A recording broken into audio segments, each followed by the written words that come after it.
রাষ্ট্রপতি অবসরের পরে কি কি সুবিধা গ্রহণ করতে পারেন? রাষ্ট্রপতি অবসরের পরে কি কি সুবিধা গ্রহণ করতে পারেন, কি কি সুবিধা পান, এই জিনিসগুলো জানার আগ্রহ নিশ্চয়ই আমার আপনার সবার মধ্যে একটু কাজ করে।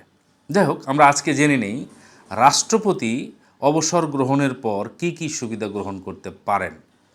যেমন তিনি মাসিক যে বেতন সেটার ৭৫%, অর্থাৎ যে বেতন পাইতেন সেটার ৭৫%, অর্থাৎ যদি রাষ্ট্রপতি এখন বেতন পান ১,২০,০০০ টাকা, তার মানে ৭৫,০০০ টাকা প্রতি মাসে সে পাবেন অবসরকালীন সময়ে।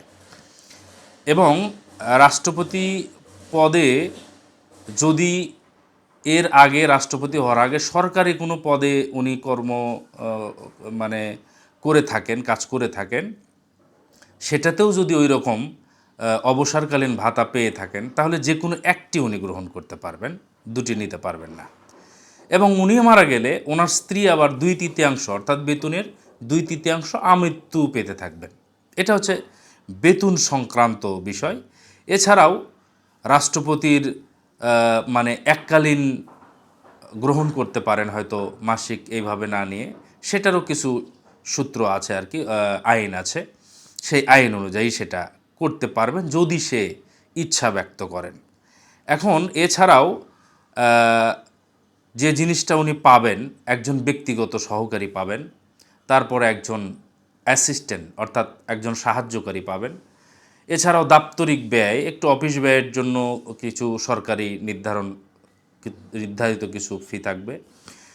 একজন মন্ত্রীর যে চিকিৎসা সেবা পায় সরকার থেকে যতটুকু, তিনিও সমপরিমাণ সুবিধা গ্রহণ করতে পারবেন। এছাড়াও সরকারি বিভিন্ন অনুষ্ঠানে যোগদানের ক্ষেত্রে উনি পরিবহনের একটা সুযোগ সুবিধা পাবেন। এরপরে ওনার যে মানে আবাসিক যেখানে উনি থাকবেন সেখানকার যে টেলিফোন সংযোগ থাকবে, তবে এটার নির্ধারিত একটা পরিমাণ আছে যে এতটুকু পর্যন্ত এটার সরকার বহন করবে। এরপরে উনি যে জিনিসটি পাবেন সেটা হচ্ছে একটা কূটনৈতিক পাসপোর্ট পাবেন। এই পাসপোর্টের মাধ্যমে তিনি দেশ বিদেশে বিভিন্ন জায়গায় এই পাসপোর্ট শো করে যেতে পারবেন। এছাড়াও দেশের মধ্যে ভ্রমণকালে যে কোনো সার্কিট হাউস বা রেস্ট হাউস, দেশের মধ্যে যে কোনো সরকারি রেস্ট হাউস বা সার্কিট হাউস উনি বিনা ভাড়ায় অবস্থানের সুবিধা পাবে।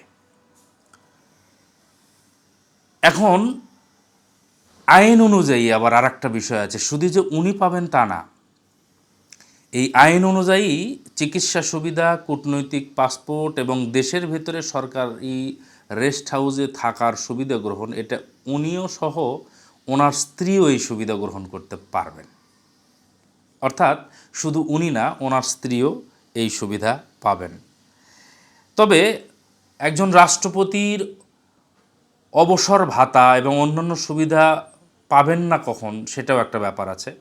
সেটা হচ্ছে যে যদি উনি রাষ্ট্রপতি পদে দায়িত্ব শেষে এমন কোনো দপ্তরে, আসনে, পদে বা মর্যাদায় দায়িত্ব পালন করে নির্ধারিত তহবিল থেকে বেতন বা অন্য কোনো সুবিধা পেলে রাষ্ট্রপতির অবসর ভাতা, অন্যান্য সুবিধা পাওয়া যাবে না। অর্থাৎ রাষ্ট্রপতি থেকে অবসর হওয়ার পরে আবার উনি কোনো একটা সরকারিতে যোগদান করার শেষে সেখান থেকে যদি কোনো মানে অর্থ পান, তাহলে এইটা আর পাবেন না।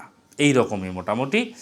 এছাড়াও নৈতিক স্থলনজনিত কোনো অপরাধের দায়ে যদি দণ্ডিত হন সাবেক কোনো রাষ্ট্রপতি, অথবা অসাংবিধানিক পন্থায় বা অবৈধ উপায়ে রাষ্ট্রপতি পদে অধিষ্ঠিত হয়েছিলেন, এইটা যদি উচ্চ আদালত ঘোষণা করে, তাহলে সাবেক রাষ্ট্রপতি কিন্তু এই সুবিধা পাবেন না।